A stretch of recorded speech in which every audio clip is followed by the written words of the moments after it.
Welcome to the Nikki Clarke Show, where we amplify powerful stories of purpose, creativity, and impact. And today's guest is a remarkable educator, author, and poet whose life journey spans England, Ireland, and the rich landscapes of imagination. Eileen Moynihan is a former pioneering teacher in exclusive education and an award-recognized writer whose work continues to inspire children and adults around the world. With 7 children's books, 2 poetry collections, and global recognition, including features in Moonlit Mavens, Women Who Lead, and 100 Inspiring Tales of Dreamers and Doers, Eileen's voice reminds us of the power of compassion, community, and creativity. And in 2025, she was also named a finalist in 2 categories of Women Changing the World Global Awards. Today, we'll explore her roots, her calling as an educator, her transition into writing, and the legacy that continues to build through storytelling, crossing borders and generations. So please join me in welcoming Eileen Moynihan to the Nikki Clarke Show. Welcome, Eileen. Thank you very much, Nikki. I'm delighted to be here. Excellent. Thank you so much. And I am so excited to connect with guests from different parts of the world. And where are you right now? I'm in Ireland, in the middle of Ireland. Love it. In a small village called Tarmanbarry by the River Shannon. And I'm about an hour and a half from the capital city, Dublin. Dublin. Okay. Now that's one place that I would love to visit. I've heard. Sorry, I meant an hour and a half. I think I said a mile and a half. An hour and a half. Okay. I was in the UK not too long ago and really enjoyed myself. So I'd love to come back and visit Ireland. Definitely, that's the next stop. You definitely should. So let's talk about your early life and roots. You were born in Chelmsford, England, and later lived on the Isle of Wight before moving to Ireland. So how did growing up in different places shape your identity and worldview? Well, I was born in Chelmsford in Essex in the UK, and I was 3 when I moved down to the Isle of Wight. So my memories of Essex are very hazy. I think it's mostly the garden I remember. And we moved to the Isle of Wight, and I lived in 2 places there. My father was a male nurse and worked up at the local hospital. And my mother was a cook, and she worked in hotels and in schools and different places. It's a fabulous place. It's a very close community. It's a very touristy place, and of course surrounded by the sea. So I got a great love for the sea and nature. It's a rural community with small towns. So I really enjoyed my time there. Love it. My father's Irish, and he moved back to Ireland when I was 19. I was in college in Southampton, which was just across the water on the mainland. And I followed them over when I finished college. Well, I had been over for holidays, and then I went over for good. And I just loved Ireland. And I just felt at home in Ireland then, because I'd heard so much about Ireland from my father, and of course, a lot of his friends were Irish, and he worked with a lot of Irish people. So and at school, I went to Catholic schools, and I was surrounded by Irish priests and Irish nuns. So, it wasn't unusual when I got to Ireland. I felt at home. Fantastic. That is amazing. So let's talk a little bit about your path to education and teaching. And you pursued your Bachelor of Education at La Sainte Union in Southampton. So what inspired you to choose teaching as your vocation? Well, I always enjoyed school myself. I loved school. And I was always playing the teacher at home. My sisters and brothers to be in the classroom, and I was the teacher. And my father came from a family that his father was a teacher, and there was a lot of people in the family were teachers. So I suppose I was encouraged along that route. Excellent. I know the feeling. I come from a family of teachers. My mother a teacher, and other relatives were teachers. So it's in the blood. It's in the DNA. Yes. So a natural progression. Later on, you earned a diploma in special education. And how did that additional training deepen your practice as an educator? Well, I think it was very important because I was one of the first special education classes to be attached to a mainstream school in Ireland. And I had come from a background of being trained in teaching very young children, probably from 3 up to about 9. I had no qualification really in special education. And I was 23, I think, when I started. And I just went along and learned as I went along. I learned from the children, really. And up until then, at this stage, then I was married, I had children, and the chance came for me because my husband had just retired from the army and he was able to look after the children, that I was able to go up to Dublin, which was a long way from where I lived then, and pursue this course. And it was great to network with other teachers in special education because you don't meet them that often, especially when you're away in a rural location. So it was great to hear about their experiences dealing with different special needs. And we were kind of taught on the course to be advocates for the children and to develop ourselves and to be more going out there and pushing ourselves forward. It was good for me and for the children, I think. Absolutely. And a really amazing coincidence. My mother too was a special education professor. So I think that kind of type of teaching, I mean, all teaching has a special vocation, but those involved in special education, I think, you have incredible values and do so much to bring about this amazing awareness in the child and pull out parts of greatness. So, kudos to you for what you've done to change legacies of children's lives. So, yeah, I just wanted to let you know that that's incredible work. Well, another reason why I went into special education was because in Ireland, in primary school, you have to teach Irish, and I hadn't learned Irish in England. So at that time, people in special needs classes didn't need Irish. So that was one way to get into teaching in Ireland. But of course, once I was in it, I loved it. You loved it. Yeah. Fantastic. Awesome. So let's talk about now transitioning to becoming a writer. So after taking early retirement, you devoted yourself more fully to writing. And what sparked that decision at that stage of your life? Well, it was kind of, I felt I was under a lot of pressure at school, and my father died, and I thought I was coping. And about a year later, I kind of broke down, really. I had a kind of reactive depression. So I felt that it was time for me to take early retirement. And there was a scheme at the time where I was able to get out of teaching at the time. So I took it. And I just felt, well, this is my time now. I've got more time on my hands that I can see to my writing now. Excellent. And you've written 7 children's books and 2 poetry collections. What inspires your stories for children? Everything. I have a very good imagination, but it could be something I hear or see, maybe a line from a poem or something that I've seen somewhere. And then just my imagination goes off with me.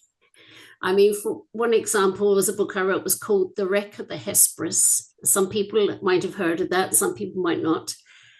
But when we were very young, my father used to say, if we came in all messy, you look like the wreck of the Hesperus, which was actually from a very old poem, I think written in Victorian times, about an actual shipwreck that was called the Hesperus.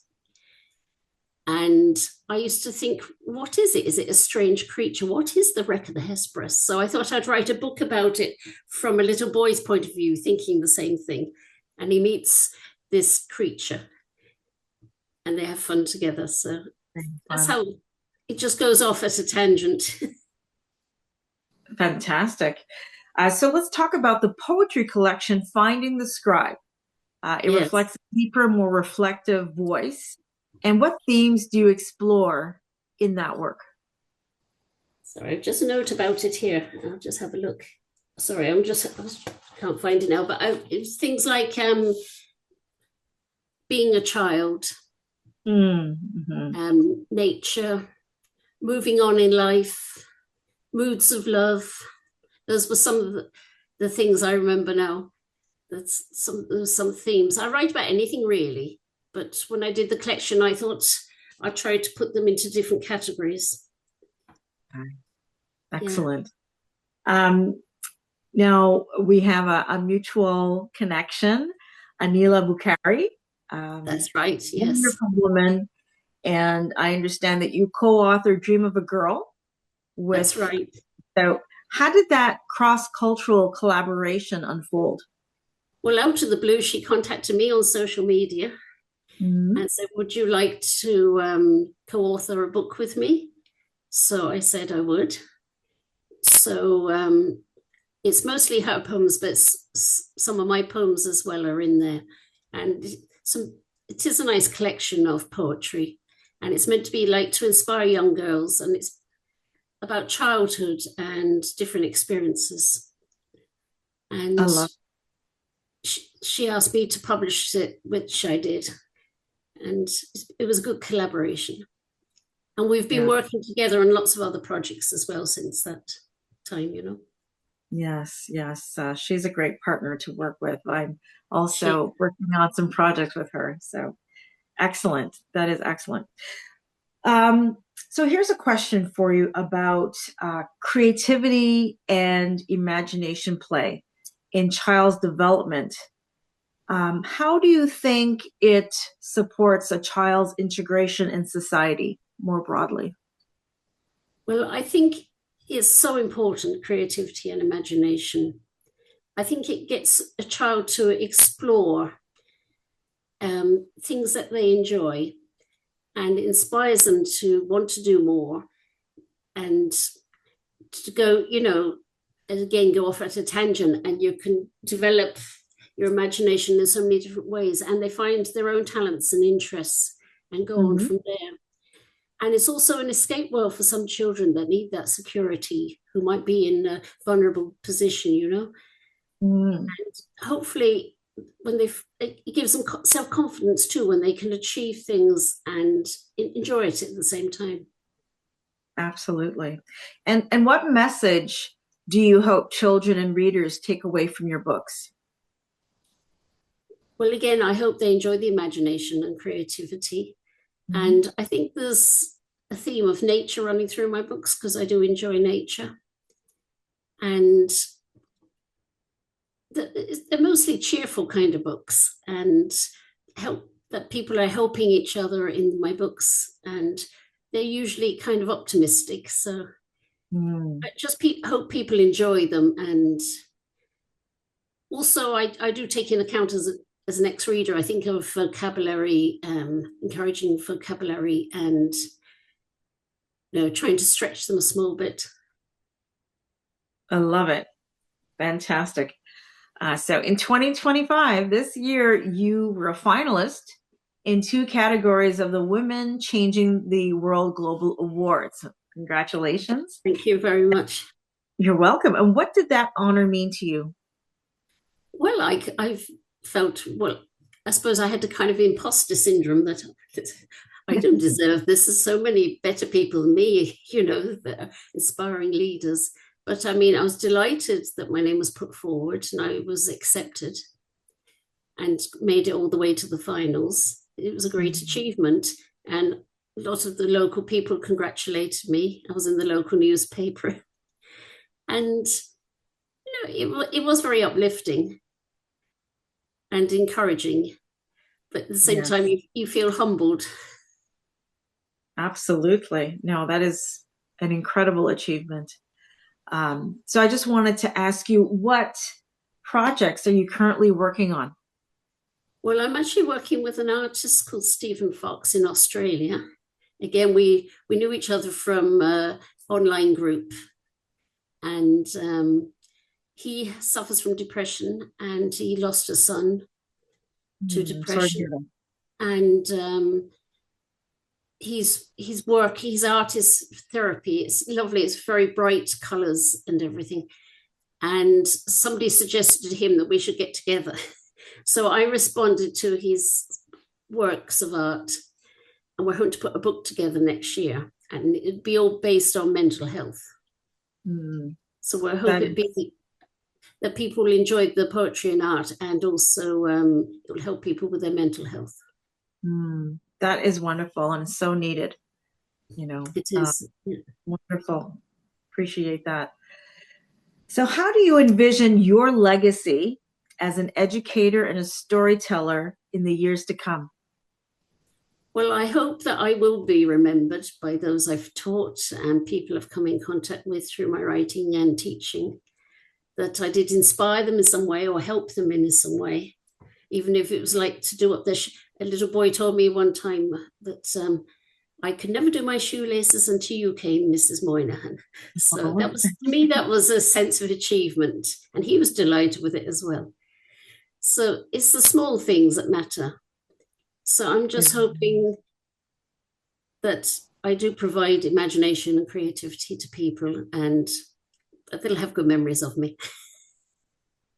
I love that. I love that. Well, here's a final reflection. And this is a question for Eileen, maybe 8 or 9 years old. If you could write a letter to your younger self, a younger Eileen, what would you say?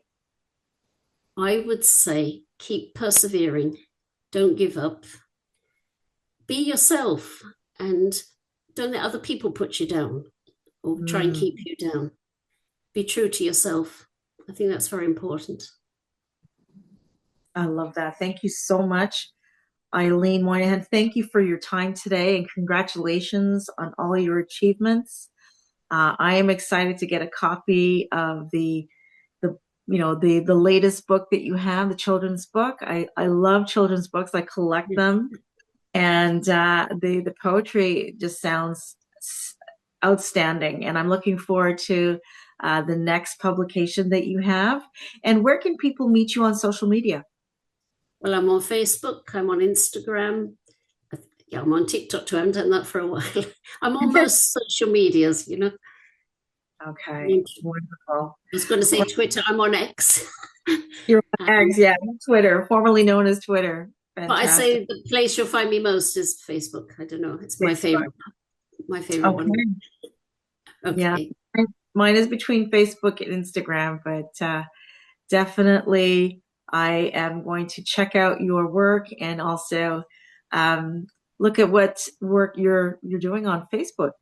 So yes, please. I have a website too. Sorry, I have a website as well on WordPress. Yeah. And what's the website name? It's Eileen. I think it's eileenmoynihan.wordpress.com, something like that. Or Eileen Moynihan author. You can put that in. It should come up. Fantastic, Eileen. It's been a pleasure. Thank you so much for reaching out to us from Ireland to Canada. I love it. You're doing wonderful work. I appreciate your time again, and I hope that we can connect another time, and maybe in person the next time. So, fabulous. I've never been to Canada. Well, there you go. There's an invitation to come down to Ontario, and there's lots of space here for you and lots to do. So you're more than welcome. I just want to wish you and all your loved ones a very Merry Christmas, safe and blessed holiday. Again, thank you again. Thank you very much. And the same to you and yours. Bye for now. Thank you. Bye. You've been watching The Nikki Clarke Show. Thank you so much for tuning in and listening to the inspirational story of Eileen Moynihan. So please reach out to her on social media.